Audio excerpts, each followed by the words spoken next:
Awesome. So, my first question to you, Mr. Berry, is conventional wisdom tells us, we hear it all the time, as long as we eat everything in moderation, things are going to be fine. But as we look across society, that is clearly not the case. What would you say to someone who advises to people to eat in moderation? Well, this is ignorant advice. Where does this advice come from? Should we tell cows to eat all things in moderation, or should they just eat grass? Should we tell lions to eat all things in moderation, or should we tell them to just eat meat? Only when it comes to the nutrition of human beings, Homo sapiens sapiens, do we say such ignorant things. This comes from the big food manufacturers, this kind of advice. They want you to eat the rainbow because then they make more money. Millions of people all around the world are discovering, gosh, when I eat some things exclusively and eat other things never, that's when I realize my best health. And I think such foolish advice is eat all things in moderation, eat the rainbow. These foolish nutrition advice tropes are quickly falling by the wayside. So, we have more and more doctors that are coming over to a regular keto style of diet. But obviously, you're an advocate for carnivore diet. What would you say are the main advantages to getting rid of every plant, including the low carbohydrate vegetables? Yeah, so for some people, that's absolutely where they will attain their best health. Now, I currently don't believe that everybody needs to eat a carnivore diet for the rest of their life, but I think there's a subset of people who absolutely do. I think there's a normal distribution curve when it comes to all things in biology and physiology. Some people can eat some low carb veggies, some berries, some nuts, and they seemingly do just fine. They realize and retain optimal health when they do that. Other people who are more inflamed by the lectins, the phytates, the saponifins, the phytoestrogens, the other things that occur in plants and in their seeds, they need to avoid this stuff altogether. And so I really advocate everybody do 90 days of a carnivore diet of beef, butter, bacon, and eggs. That way, because the carnivore diet is without question the most uninflammatory diet that a human being can eat. There's no doubt about that.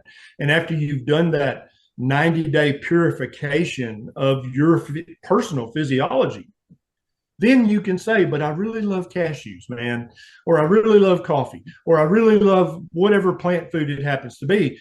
After you've purified your system with 90 days of carnivore, then you can add that plant food back in. And if there's immediate inflammation, if your body gives you immediate feedback, then you can mark that plant food or liquid off your diet. Like, no, obviously that causes inflammation. I should not be ingesting that.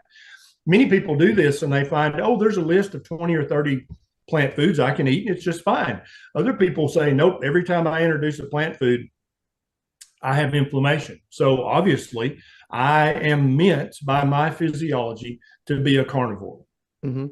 Do you think that many people may have inflammation that they don't even realize, even if they think they tolerate many of these plant foods? Because we see in the Mediterranean Yes. countries, they live long, healthy lives in theory, but in reality, they're all dying at 80, when in theory, humans could live to 120. And many of these people live lives with seemingly no effects from these plant foods.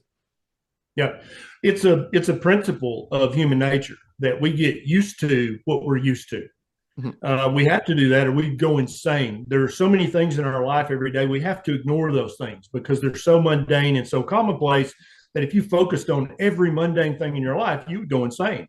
And so many people around the world are living with chronic inappropriate inflammation, and they've been living with it for so many years, in some cases, many decades, that's just their normal. They have no idea. And that's why I'm a huge advocate for at least a 90-day trial of carnivore, because you don't know how inflamed you are. You don't know how fatigued you are. That's become your normal. And you're like, no, I feel fine. I feel normal. But you don't even realize how good you could feel after that 90 days of a carnivore purification process, 90 days of a trial of a carnivore diet. You have made the beef, butter, bacon, eggs style of carnivore incredibly popular. So I'm curious, is that what you typically eat, or do you have, a lot of carnivores find the natural proclivity to become more and more towards the lion diet? What does a typical dad eating look like for you? Yeah, for me currently, beef, butter, bacon, and eggs makes up 99.5% of my diet. I love dairy. So I would love to be able to include some yogurt or some sour cream or some Neufchâtel in every single meal because I freaking love it. But the inflammatory dairy proteins, they play their role in causing inflammation. Also, the hyperinsulinemic quality of many of the dairy proteins. I would start to gain weight and I would start to become pre-diabetic and I would start to be inflamed. So I have to stick to just animal flesh and eggs. I think for some people, beef, butter, bacon, and eggs is not tight enough. I think there is a subset of people that absolutely will have their best health on a Lion diet. I'm a big proponent of the Lion diet for the people who need that. I don't think all people do, but I think many people do.